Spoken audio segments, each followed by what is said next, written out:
California is debating whether to pay all black residents who descend from slaves as much as $1.2 million each to atone for the horrific injustices that their ancestors suffered.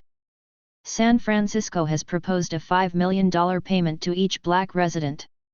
But California was never a slave state. Nor was San Francisco ever a slave city.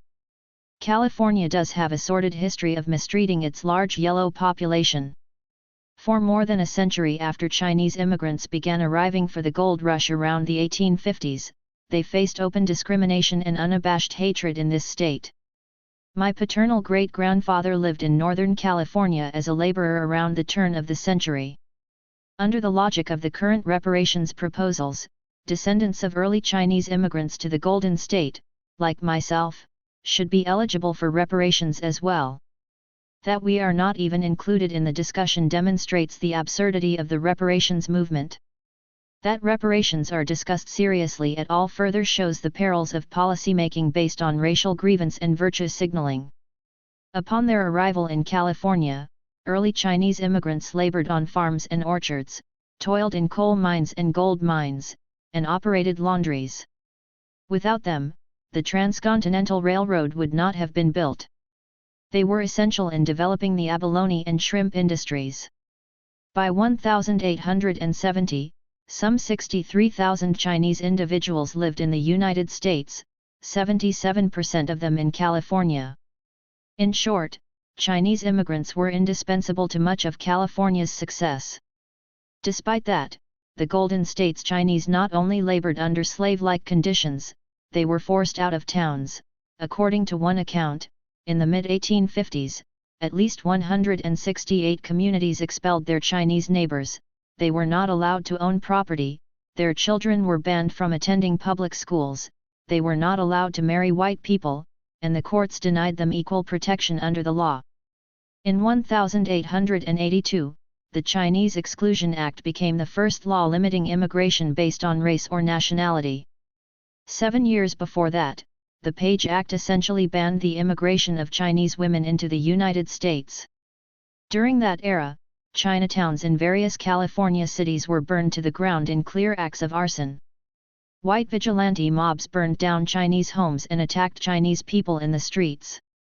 California's prohibition of Chinese land ownership was not revoked until 1952. Chinese in the state faced discriminatory lending practices well after that, prompting Betty Chu, the first Chinese-American female attorney in Southern California, to found East West Bank in Los Angeles in 1973 with the mission of serving the Chinese community. Indisputably, rampant racial discrimination against Chinese immigrants, like my great-grandfather, colors California's history. The details of what he did, where he worked, and when he was here are hazy because U.S. law prohibited his family in southern China from joining him and made it difficult for him to leave and return to this country. Multiple generations of his descendants knew little about him, though I now know for certain that he was viewed, in the eyes of white Californians, as not only a second-class citizen, but a second-class human. Born in communist China, I immigrated to the U.S. with my parents when I was 10 and grew up in Oakland. We all live in California today. It was my great-grandfather who labored and suffered in the Golden State. It was my great-grandfather who lived through the vicious discrimination and mistreatment in California.